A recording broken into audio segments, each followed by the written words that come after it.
नमस्कार, आप देख रहे हैं प्राइम टीवी और मैं हूं आपके साथ ज़ेबा अली। और वक्त हो गया है खबर दोपहर का और बात करेंगे दो अहम खबरों में। सबसे पहले बढ़ेंगे एक अहम खबर की ओर। दो प्रदेशों में विधानसभा चुनाव का प्रचार चरम पर है। राजनीतिक दिग्गजों द्वारा चुनाव क्षेत्रों को मतने के साथ ही चुनावी जनसभाओं का दौर भी जारी हो चुका है। वार पलटवार, आरोप प्रत्यारोपों का सिलसिला थमने का नाम नहीं ले रहा। मुंबई में चुनाव प्रचार के दौरान कांग्रेस अध्यक्ष मल्लिकार्जुन खड़गे ने बिना नाम लिए यूपी के सीएम योगी आदित्यनाथ की वेशभूषा पर सवाल उठा दिए हैं। इसके अलावा खड़गे ने मनुस्मृति का हवाला देते हुए पीएम मोदी पर भी निशाना साधा है। खड़गे ने यह कहा कि इन्होंने हजारों साल पहले मनुस्मृति में बांटा और तब से काटते आ रहे हैं। मनुस्मृति में ब्राह्मण, क्षत्रिय, वैश्य, शूद्र और अति शूद्र में भी बांटा है। पीएम नरेंद्र मोदी बोलते हुए हैं कि एक तो सेफ है, अगर मोदी को एक होकर सेफ होना है तो मनुस्मृति को जलाना होगा। खड़गे के इस बयान पर जहां भाजपा नेताओं ने आक्रामक तेवर इख्तियार कर लिया है तो वहीं संत समाज भी आक्रोशित नजर आए। संतों ने कांग्रेस को सनातन विरोधी बताते हुए खड़गे से अपने बयान के लिए माफी मांगने को कहा है। साधु के बेस में रहते हैं, लेकिन अच्छे पॉलिटिशियंस बन गए हैं, चीफ मिनिस्टर भी बने हैं और उनका गेरुआ कपड़े पहनते हैं और सर पे बाल भी नहीं रखते। तो ऐसे एक नेता है जो बीजेपी ने पैदा किए। ठीक है कि हम मुझसे कोई, मैं ये कह रहा हूं उनको, बीजेपी को, या तो सफेद कपड़े डालो या तो सन्यासी कपड़े डालते हो, गेरुआ डालते हो, पॉलिटिक्स से बाहर हो जाओ।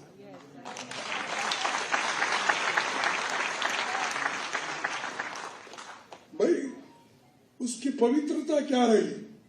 एक तरफ गेरुआ कपड़े डालते हो, जज साहब आपको पूछ रहा हूं, एक तरफ गेरुआ कपड़े डालते हो, दूसरों को उपदेश करते हो, बटेंगे तो कटेंगे बोलते हो। और ये क्यों डाले?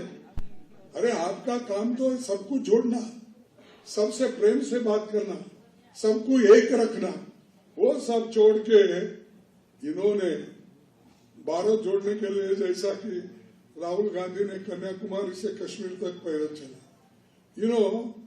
आराम में बड़े बड़े गाड़ियां लेके घूम रहे और गरीबों की बात करते हैं और लोगों में विष भर रहे हैं, तोड़ने का काम कर रहे हैं।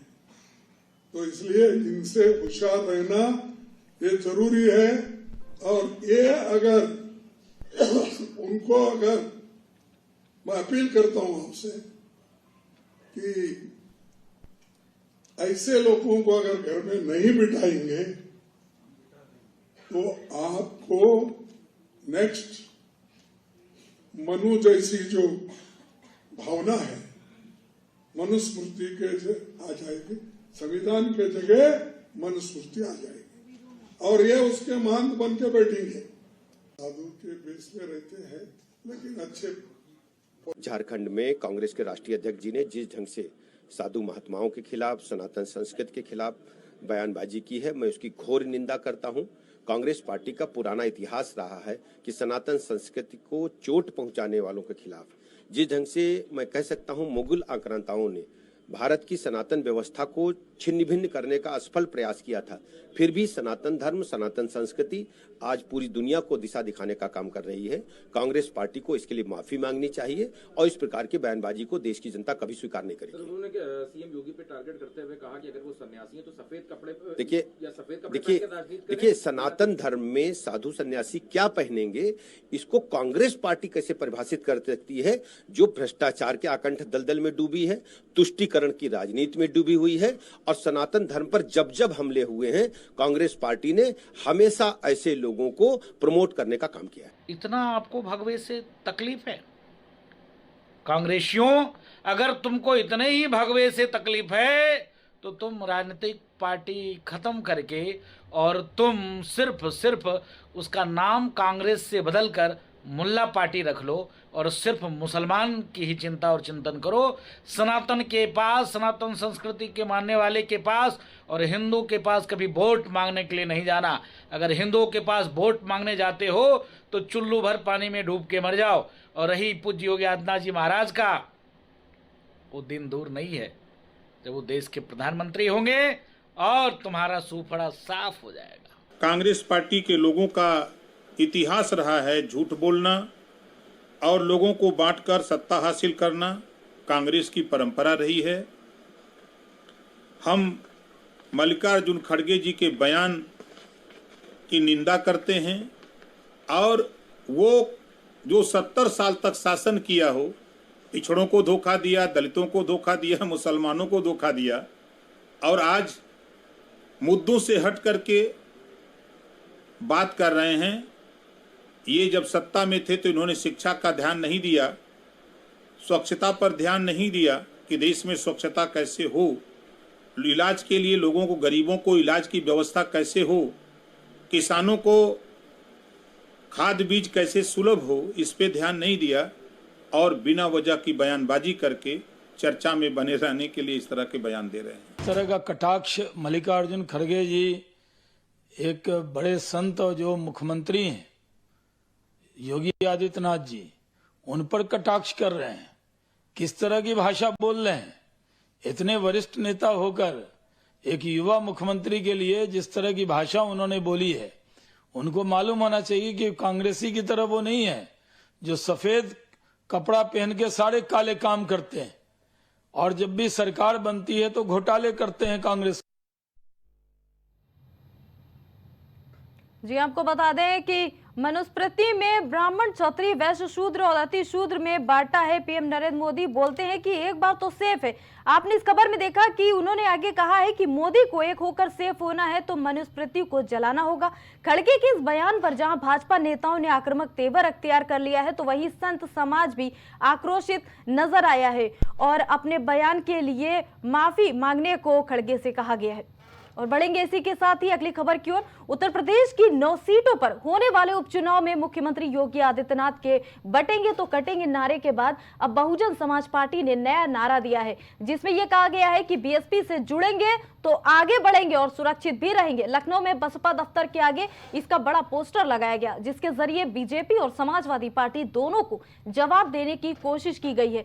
बहुजन समाज पार्टी के लखनऊ स्थित दफ्तर के आगे ये बड़ी सी होर्डिंग बसपा नेता मोहम्मद सरवर मलिक ने लगवाई है। इसमें ऊपर की ओर बसपा सुप्रीमो मायावती और उनके उत्तराधिकारी आकाश आनंद की बड़ी सी तस्वीर लगी है, जबकि नीचे मोहम्मद सरवर और लखनऊ से बसपा की पूर्व मेयर प्रत्याशी शाहीन बानो की तस्वीर लगाई गई है, जिसके बाद ये होर्डिंग अब चर्चा का विषय बन गई है।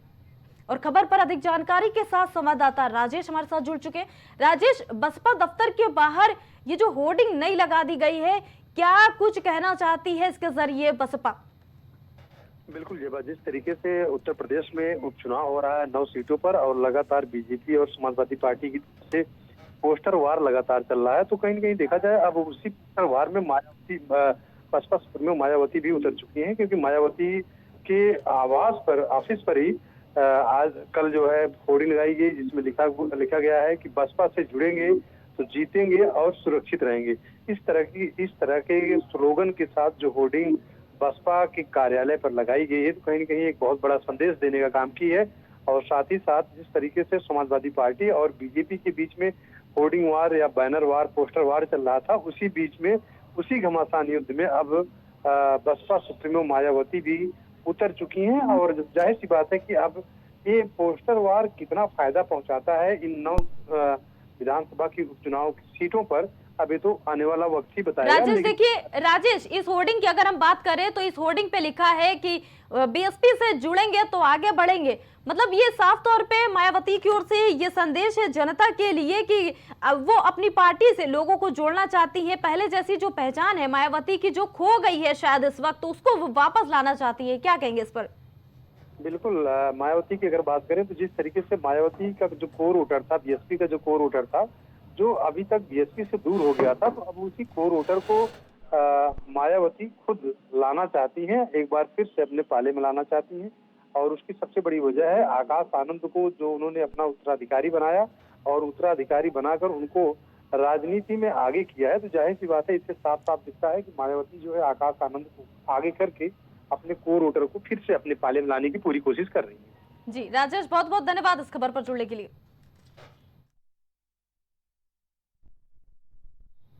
और खबर दोपहर में अभी के लिए इतना ही। बाकी तमाम खबरों के लिए आप देखते रहिए प्राइम टीवी।